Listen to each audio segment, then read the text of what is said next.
Гурван асуудал байна. Энэ төсвийн тодорхойлолтой холбоотой асуудал төр бол дэмжиж байгаа. Яг энэ манай доктортой байдлын зөвлөх нь яг энэ сайн төлөвлөсөнгөө сайн урьдчилж харж чадахгүй байна гэдэг юм нэг жоохон прагматик баймаар байна.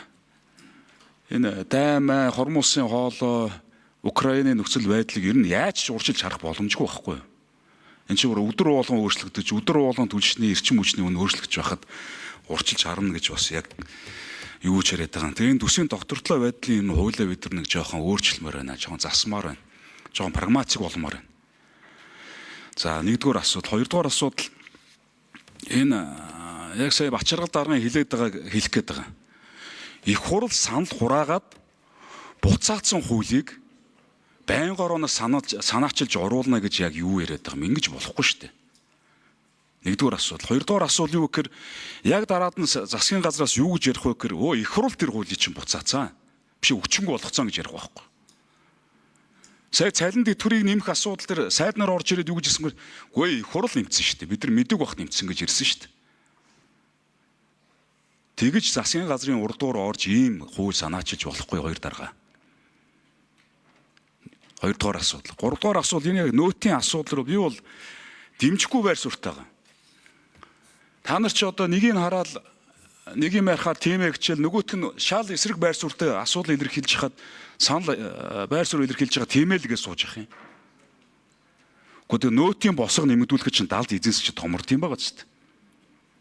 Жижиг дунд аж ахуй дэмжиж байгаамаа гэдэг үгүйгээ тэр нөөтийн хууль гэдэг чинь бүртгэлийн хамгийн эцсийн хэрэглэгчээс л авдаг л татвар шүү дээ. Тэгээд ингээд 400 саяын босго нэмэгдүүлэхээр чинь тэр жижиг дунд аж ахуй нэг чи харин ч бүр юм зарж чадхаа болно. Гадаад импортоос орж ирж байгаа бүтээгдэхүүнд өрсөлдөж чадхаа болно шүү дээ. Тэр чи үрдэх нь улам л нэмэгдэнэ. Харин чи бүгдээрээ нөөт төлөгч болж ич тэр малчтын зарж байгаа, гар дээрээс зарж байгаа одоо юу гэдэг тэр хүнс хөдөө аж ахуйн бүтээгдэхүүн үйлдвэрлэж байгаа тэр жижиг дунд аж ахуй харин эн чинь дэмжих хэрэгтэй байхгүй. Дэмжиж байгаа уу шүү дээ тэр чи. Тэнгүүд одоо нөөтийн босго нэмэгдүүлэнгүүд жижиг дундаа дэмжиж байгаа мэ гэж одоо яриад сууж байгаа санжаа. Гэхдээ та нар ч одоо яхаар ингэ 180 градус сэргээд байд. 6 сарын өмнө чинь жижиг дундаа дэмжиж байгаамаа. Эцсийн хэрэглэгчд нь бид нар нөөтийн буцаалтыг нэмж өгснөөрөө харин ч бүртгэл сайжирнаа л гэж ярьсан. Тэгсэн чи одоо нөөтийн буцаалтыг тансаг хэрэглээнд явах юмаа гэж яриад. Юу яриад байгаа юм бэ? Тэгээ хоёр хамтарсан байнга орооны хурал болж сайдар нь байхгүй. Тэгээ орж ирсэн хүмүүс нэг хүн юм хэлэхээр 180 градус сэргээл нөгөө юм хэлэхээр 180 градус дэмжиж байгаамаа л ингэж ах юм.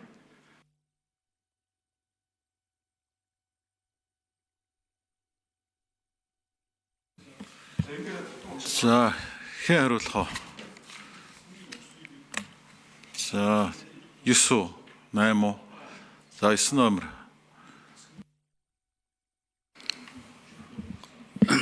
Гай гишүүний асуултанд хариулъя.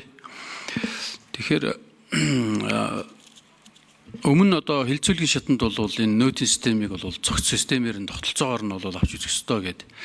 Энэ талаар бол нэлээдгүй судалгаа шинжилгээ хийсэн. Мөн татварлагчдын саналыг авч нэгтгэж бол боловсруулсан. Яг тэр санал дээр бол бүх нийтээрээ одоо татвар төлөгч бай. Тэгээ бүх чөлөөлтүүдэд хүчингүй болгоё гэсэн энэ үндслэлтээр хийгдээд энэ заалт бол бас нэг заалт нь юу одоо төсөв дагаж бол орсон байна. Гэхдээ энийг дагаад нэлээд хэдэн зохицуултууд хийж энэ нөөтийн систем нь өөрөө ажиллахаар ийм тогтолцоо бол байсан.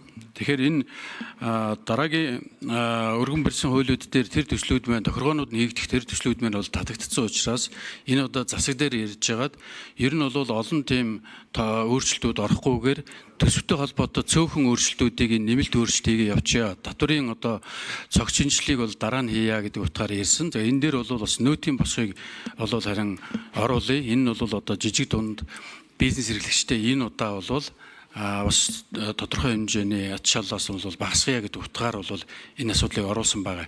За одоо хүчингү болж байгаа холбоотой дээр бол та бүхэн мэдж байгаа энэ одоо нөөтийн татвар бол хэрэглээний татвар буцаа олголт очиж байгаа энэ зүйл нь бол өндөр хэрэглээтэй цөөн хэсэгтэй буцаалтын дийлэх хэсэг нь бол ингээд очиод байгаа юм. Одоо бид нар 10 сарын 1-ээс 5% ингээд нөөтийн буцаалтыг ингээд олгох юм бол Энэ урамшууллын одоо 75-аас 80% нь бол өндөр хэрэглээтэй 25% дээр л бол ингээд очихоор байгаа юм.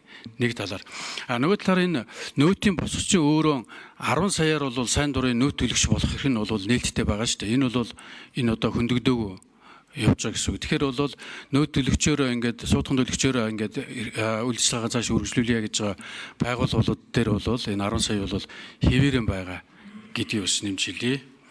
Тэгээд та бүхэнд бидний тооцоолоор бол ингэж байгаа 700 мянган төгрөгнөөс бага орлоготой 83500 өрхийн хүнсний зардлынх нь бол 90 орчим хувийг нь бол махсуу гурил зэрэг нөөтөөс чөлөөлөгддөг бүтээгдэхүүн эзэлж байгаа.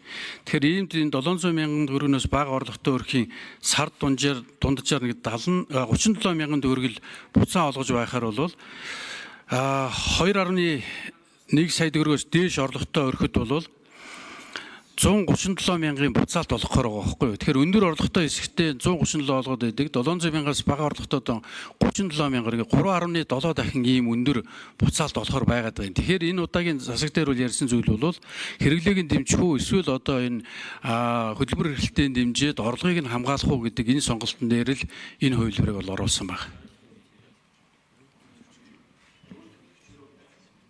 Гавь гişүү тодруулъя. Тэгээ гүйц тариу авсангүй л дээ. Свич нь бол их сая нөөтийн хуультай холбоотой энэ хүчингү болгож байгаа хуулийн заалттай холбоотой нэг асуулт. Доктортой байдлын зөвлөлөөс 2 дахь асуулт, 3 дахь асуулт бол сая тэр буцаалт холбоотой асуулт ярьсан байхгүй. За яг нөөтийн буцаалт холбоотой асуулт төр чинь бид нар ерөөсөө сая төгрөгөөр л тогтоосон шүү дээ. Сая төгрөг хүртэл гэж яагаад тэгэхээр яхаар өндөр хэрэглээтэй иргэдийг дэмжиж байгаа гэдэг асуул яриад байгаа юм бэ. Тэр чинь тэр даяар нь одоо ямар буцаалт хийх гэдэг байгаа ш. Харин тэр чинь дандаа л хэмжээтэй тавьсан шүү дээ. 500 мянга дээр 100%, сая төгрөг дээр 50%. Тэрнээс дээш бол одоо хуучин байгаагаар 20% гэдэг.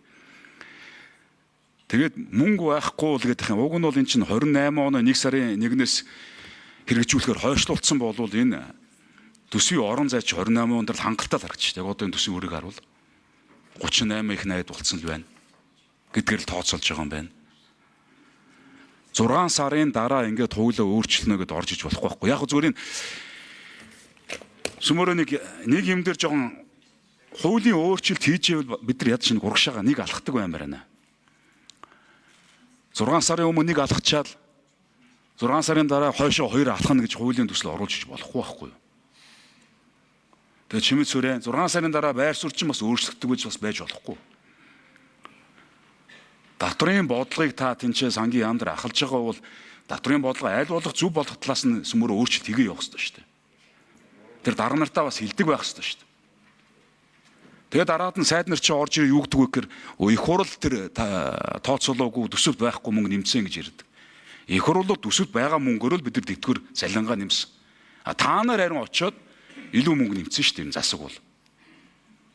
Одоо юу гэж ярих вэ гэхээр энэ хоёр дарга одоо энэ байнгын хороо энэ хуулийг хүчингү болгоцсон юм аа л гэж дараа нь ярих юм байл шүү дээ. Тэгээ их хурл санал хураагаад буцаацсан хуулийг дахиад оруулж ийн гэж юу?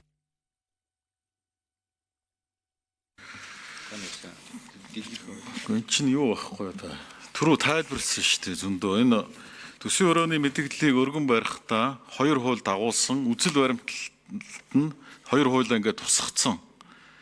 Тэгээ тэрнийхэн дагуу чуулганаар дэмжигдсэн үзэл баримт. Гэхдээ техникийн засвар оруулж байгаа шүү дээ энэ дээр. Түрүү тайлбарласан шүү дээ.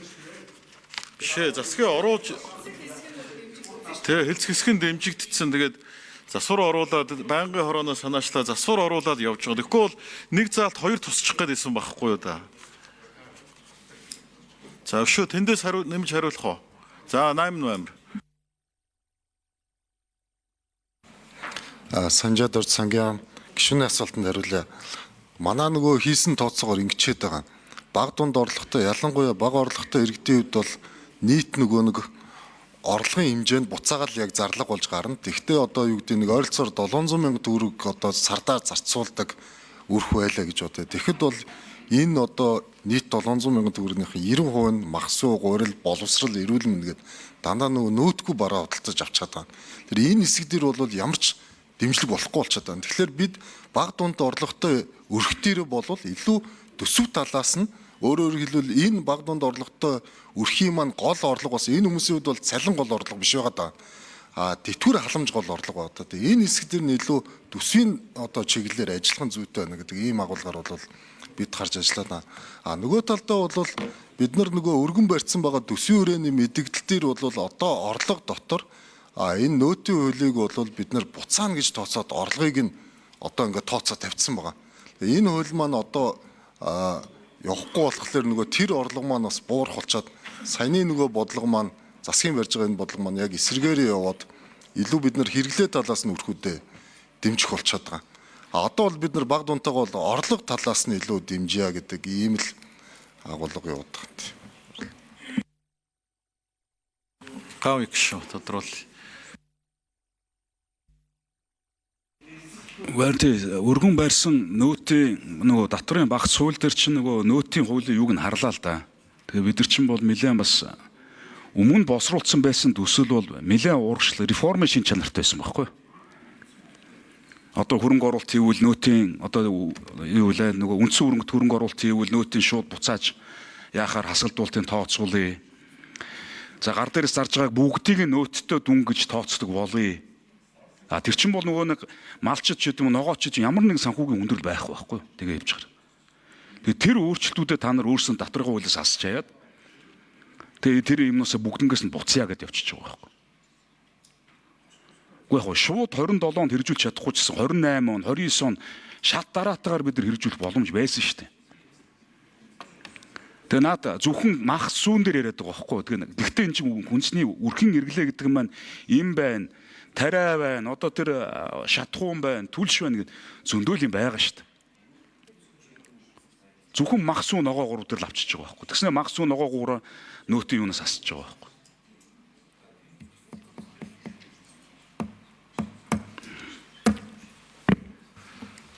Асуулт.